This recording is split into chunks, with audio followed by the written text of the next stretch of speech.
Guys, kita bertemu lagi dalam sesi perkongsian kisah-kisah kehidupan. Terima kasih kepada yang telah subscribe, like dan share video-video saya. Sokongan Anda semua guys, amat saya hargai. Oke guys, kisah kali ini adalah satu kiriman daripada pendengar kita yang maukan kisah beliau ini disampaikan melalui channel inilah. Cumanya beliau meminta agar nama dan juga tempat itu dirahasiakan.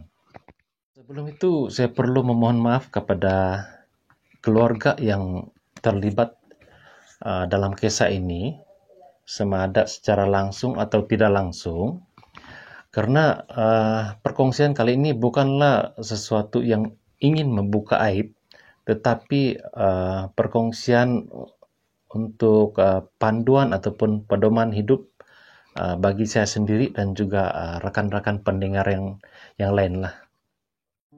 Kisah ini berlaku lebih kurang 20 tahun yang lalu di sebuah kampung di kawasan pedalaman, yang mana di dalam kampung ini ada sebuah keluarga yang bernama Leman. Jadi si Leman ini ada seorang istri dan juga seorang anak laki-laki lah. Si Leman ini bekerja di sebuah kilang papan, dan kilang papan itu terletak di dalam hutan. Kilang itu di dalam hutan. Jarak kampung si Leman ini untuk sampai ke kilang itu tidaklah jauh, dan lebih kurang 2 km saja. Dan si Leman ini akan pergi dengan menaiki basikal lah untuk pergi kerja. Jadi rutin harian si Leman ini dia akan keluar di sebelah pagi dengan membawa bekal lah, bekal dia untuk dia makan sebelah tengah hari lah, dan dia akan balik di sebelah petang lah, lebih kurang pukul 5 begitu dia akan balik di rumah. Pendekkan cerita, suatu hari itu si Leman pergilah kerja macam biasa. Sampai pada waktu rehat makan tengah hari, pada kebiasaannya pekerja kilang ini akan berkumpul satu kawasan di bawah pokok yang berhampiran dengan kilang itulah. Mereka akan berkumpul di situ ramai-ramai untuk makan tengah hari. Cumanya kawasan itu selalunya akan datang segerombolan monyet daripada hutan itulah untuk minta makan. Tapi itu tidak menjadi kisah bagi mereka, asalkan monyet-monyet ini tidak mengganggu mereka, kira oke lah. Tapi entah kenapa pada hari itu bila si Leman pergi makan di tempat yang biasa tadi, tidak ramai yang duduk di situ. Selalunya mereka ramai, tapi hari itu ada 3 orang saja. Dalam pikiran si Leman ini mungkin dia orang pergi makan tempat baru barangkali kan. Itu pikirannya lah. Jadi dia duduk sajalah di situ, duduk makan. Ketika dia duduk baru mau buka bekalan makan tengah hari Denny, datanglah monyet ini mundar mandir di depan dia mau minta makan. Nah, tapi yang aneh dia, monyet ini kan bukan seperti monyet yang biasa-biasa datang itulah. Dia lain sedikit. Warna dia hitam seluruh badan dia. Jadi si Leman ini macam tidak begitu selesa kehadiran monyet ini. Jadi dia halau lah monyet ini. Dia halau. Dia ambil ranting, dia kasih umban, dia halau-halau. Itu monyet, dia lari sedikit, dia datang balik. Lama-lama si Leman ini kebosanan lah mengalau kan. Dia kasih biar saya lah, jangan dia ganggu saya sudah, dia bilang. Jadi si Leman makan lah. Semasa si Leman makan ini, tiba-tiba ini monyet kan pergi melompat di belakang dia, di bahu dia. Mungkin merebut makanan si Leman itu barangkali. Jadi dengan rasa yang terkejut nih si Leman, dia tarik itu tangan tuh monyet, dia kasih buang pergi depan. Dia buang pergi depan lah. Itu monyet pun terguling-guling terkena di tunggul kayu yang ada di situ. Jadi ini monyet pun dengan rasa kesakitan barangkali dia pergilah meninggalkan kawasan itu. Tapi jalan ini monyet sudah macam yang terhinjut-hinjut macam yang patah kaki barangkali, terkena itu kayu barangkali kan. Jadi dia jalan yang dalam keadaan begitu, yang terhinjut-hinjut itu. Selesai sejak makan tengah hari waktu itu, si Leman ini baliklah di kilang untuk sambung dia punya kerja kan. Tapi semasa dia bekerja itu dia rasa lain-lain. Badan dia rasa sakit-sakit semua. Dalam pikiran si Leman ini kemungkinan dia penat bekerja hari itu, sebab itulah badan dia mungkin sakit-sakit kan. Ya, dia teruskan sejak kerja waktu itu. Sampailah pulang. Bila pulang, sampai saya di rumah, bini si Leman ini tanyalah si Leman, sebab bini dia nampak si Leman ini lain-lain Dia nampak pucat, macam tidak bermaya, lesu begitu. Jadi dia tanya si Leman, sama ada si Leman ini sakit ke tidak. Tapi si Leman ini cakap mungkin dia penat hari ini, sebab itu dia rasa macam begini, dia bilang. Jadi bini si Leman pun suruhlah dia pergi mandi kan. Nanti saya akan buatkan kopi lah, dia bilang. Selesai sejak mandi, si Leman ini duduklah di ruang tamu. Dan datanglah dia punya bini ini bawa kopi kan. Bini si Leman ini macam tidak puas hati jawaban si Leman yang tadi. Dia tanya lah balik. Pasal apa dia nampak pucat dan lesu tidak bermaya itu kan. Tapi jawaban si Leman ini sama juga macam tadi. Sebab mungkin dia terlampau penat bekerja hari ini, dia rasa macam begitu. Jadi hari itu dia bilang si Leman dia mau tidur awal lah. Jadi bini si Leman ini pun siapkanlah makanan, makan malam itu. Jadi si Leman makan awal lah malam itu dan dia tidur. Dalam masa si Leman tidur itu dia bermimpi. Apa yang ada dalam mimpi si Leman ini ialah dia berada di sebuah hutan yang tebal. Belum ada apa-apa yang berlaku waktu itu. Si Leman ini rasa macam seram dan ketakutan. Dalam rasa yang seram dan ketakutan itu, dia dengan tergesa-gesa untuk cari jalan keluar, untuk keluar daripada hutan itulah.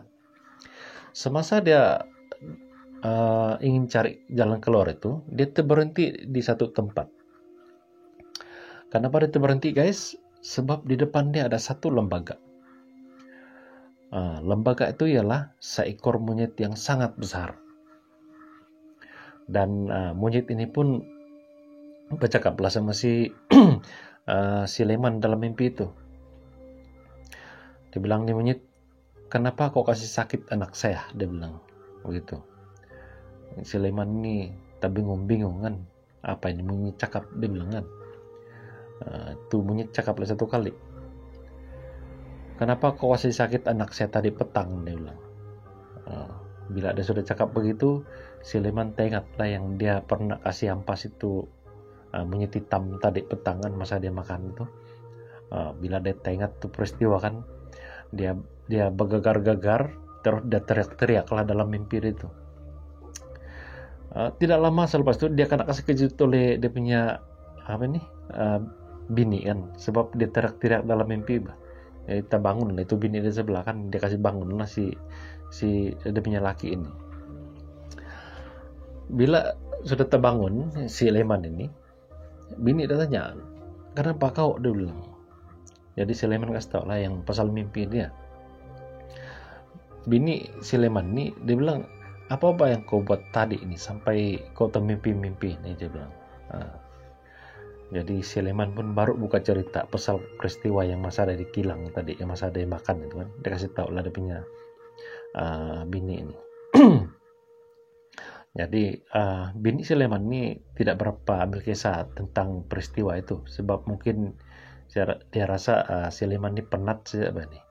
Jadi dia suruh si Leman ini tidur balik lah.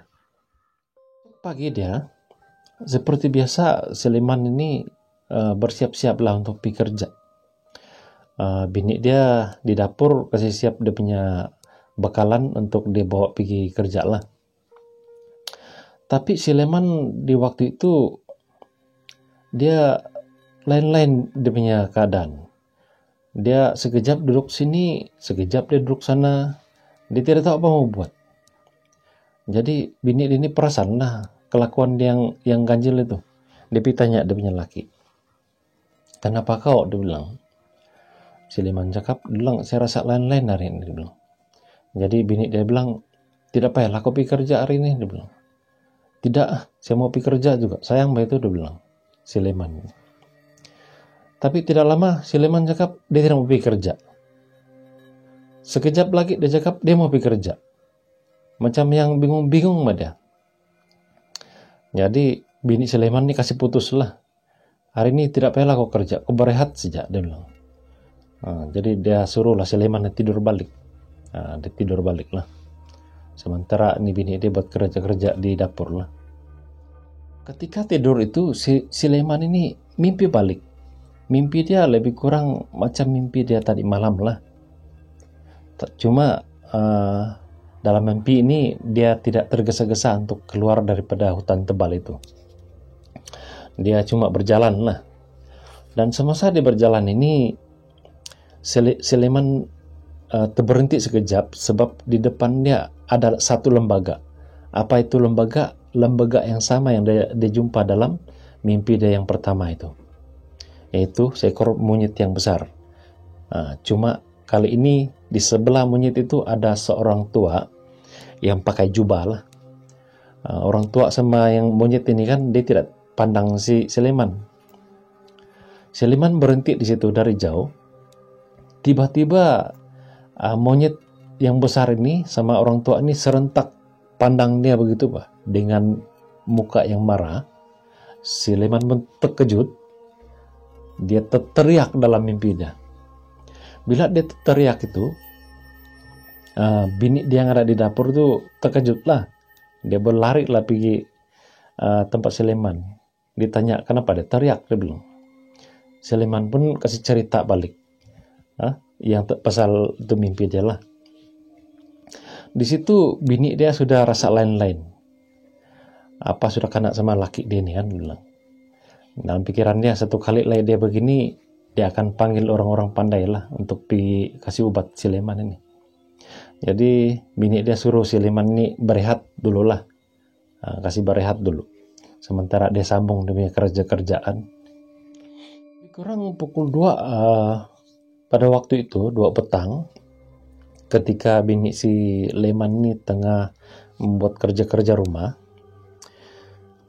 dia ternampak ada sesuatu yang bergerak di lantai di ekor mata dia kan. Dan bila dia tengok, si Leman sedang merangkak waktu itu. Dia merangkak ini macam tuh monyet berjalan. Jadi terkejutlah dia punya bini kan. Dia pergi kasih bangun si Leman. Dia angkat kasih bangun, tapi si Leman macam tidak kasih respon. Dia tetap dengan merangkak dia. Dia tanya apakah semua kan, dia tidak pernah menyaut sudah. Bini si Leman rasa-rasa kan macam bukan manusia sudah si Leman waktu itu. Si Leman ini merangkak sampai dia pergi di belakang dapur sana mau keluar dari rumah.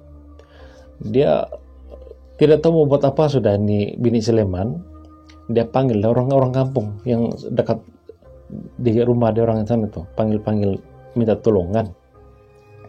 Bila orang-orang kampung semua datang ini sampai di kawasan itu, si Leman sudah tiada, hilang sudah dia. Dorong cari beberapa jam dorong mencari kawasan itu, tidak jumpa si Leman ini. Tidak tahu pergi mana. Lebih kurang pukul 6 petang, itu orang-orang kampung masih lagi di situ, masih lagi di ruang tamu membincangkan masalah si Leman ini. Tiba-tiba si Leman ini muncul dari ruang dapur itu dalam keadaan merangkak juga lah.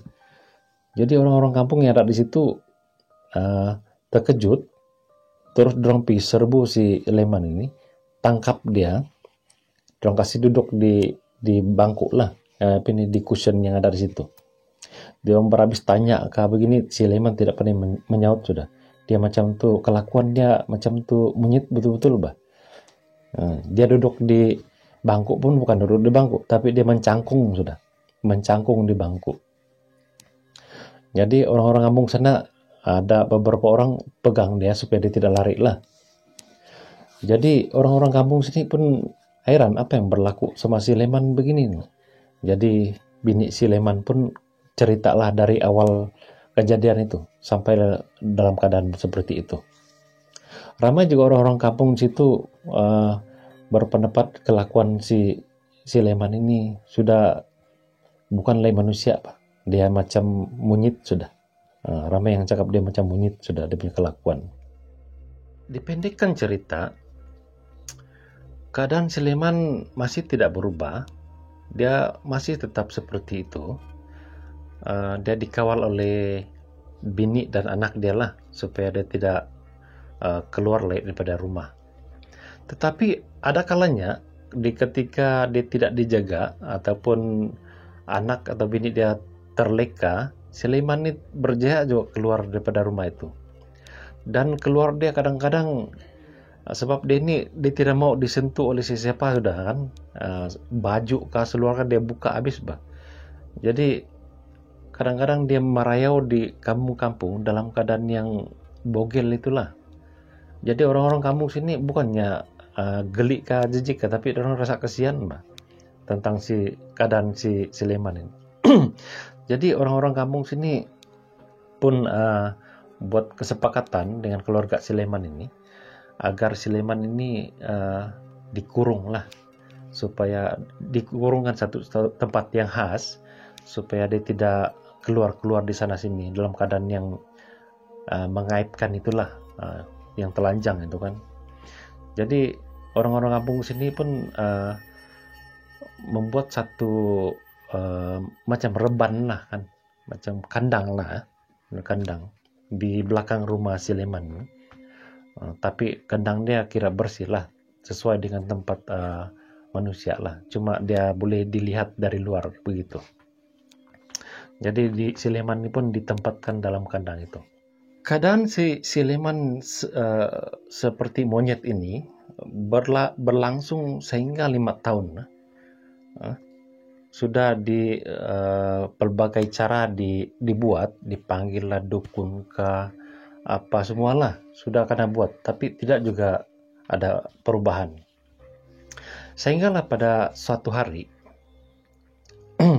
itu di kampung itu datang seorang pemuda, usia pemuda itu lebih kurang 20-an begitulah, datang di kampung itu. Dia bertanyakan tentang perkara yang aneh berlaku di kampung itulah. Dia bertanya lah sama orang-orang jiran-jiran sana yang ada. Jadi jiran-jiran ini dia orang beritahu ada satu kejadian aneh di sini yang seperti cerita tadi lah. Jadi pemuda tadi datanglah pergi rumah si Leman ini. Sampai rumah tempat si Leman ini, keluarga ini beritahu lah, diceritakan lah apa yang berlaku itu semua kan. Jadi pemuda ini minta izin untuk jumpa dengan si Leman sendirilah. Jadi bini si Leman pun bawa lah nih pemuda pergi jumpa si Leman di belakang itulah, dalam kandang itu. Selalunya si Leman ini kalau ada orang lain yang datang pergi menjenguk di situ kan, dia keadaan dia dalam liar macam tuh monyet juga kan. Kalau kita datang dia tidak kenal, dia sana sini kan. Tapi kali ini apabila pemuda itu sampai, si Leman dalam keadaan tenang saja. Jadi pemuda ini bawa dia duduk, bukan di dalam tapi di luar lah. Di luar itu kandang, tapi boleh menampakkan. Jadi dia bawa duduk berdepan dorang, lebih kurang 10 menit begitulah. Mereka ini tidak bercakap, tapi berpandangan saja. Jadi ini bini si Leman pun heran lah apa yang orang sedang buat kan. Tapi dia kasih biar saya lah. Selesai saya 10 menit, lebih kurang 10 menit itu orang macam berpandangan itu. Jadi ini pemuda bercakap lah sama bini Sleman. Saya coba tolong apa yang saya termampu saja, dia bilang. Ini pemuda lah. Yang lain itu kita serahkan kepada Tuhan, dia bilang. Cakap begitulah, itu pemudaan. Dan tidak lama pemuda ini pun dia baliklah.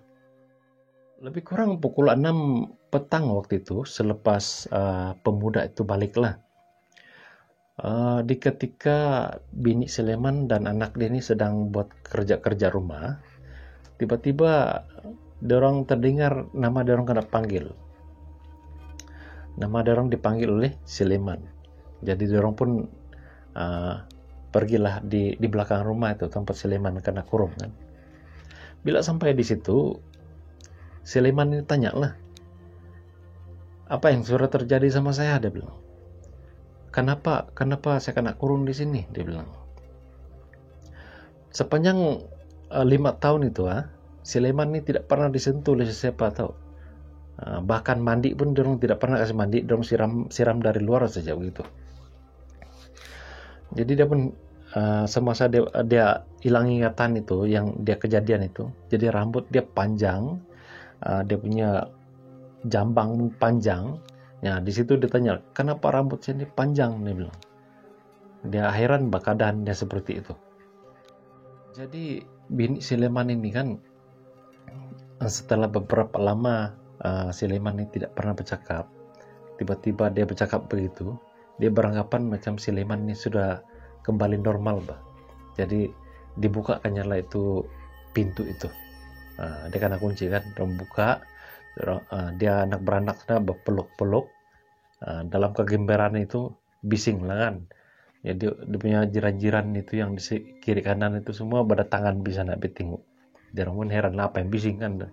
Jadi berkurum nak tengok sana. Setelah suasana kembali tenang, jadi bini Sleman ini pun bawa lah Sleman pergi di kamar mandi untuk dikasih bersih lah. Untuk mandi, potong dia punya rambut, cukur dia punya jambang semua kan. Orang-orang kampung ini kan masih belum balik tahu. Dia orang tunggu di ruang tamu sebab dia mau dengar cerita daripada Sleman nih. Apa yang terjadi sebenarnya? Setelah Sleman ini mandi, dia kena bawa di ruang tamu lah. Dan ramailah di situ yang bertanyakan apa yang terjadi kepada Sleman. Jadi Sleman ini dia bilang, sebelum saya kasih cerita, coba kasih tahu saya dulu apa yang berlaku sama saya, dia bilang. Jadi bini Sleman pun kasih tahu lah, kau masih ingat kayak yang dulu, dia bilang, yang kau pernah kasih buang itu monyet itu, dia bilang. Oke, saya ingat itu saya ingat, dia bilang. Jadi dikasih tahu lah. Bini dia pun kasih cerita lah dari awal itu sampailah kepada kedatangan pemuda tadi lah. Nah, pemuda yang pergi bercakap tentang mata itu. Selepas itu Sleman pun kasih cerita lah apa yang berlaku sama dia. Dia bilang Sleman ini dia tidak berapa pasti sejak bila dia dalam keadaan seperti itulah. Cuma yang dia tahu tiba-tiba dia berada di satu kawasan dia banyak batu-batu, dia bilang. Dan di kawasan itu diduduki oleh beratus-ratus ekor monyet yang besar-besar, dia bilang. Dan dia hanya satu orang saja manusia di situ. Sleman ini rasa selesa tinggal di sana. Kenapa? Sebab monyet-monyet ini tidak jahat, bah. Dia rasa tentram dan aman di situ, dan dia tidak terasa pun ingin mau pulang.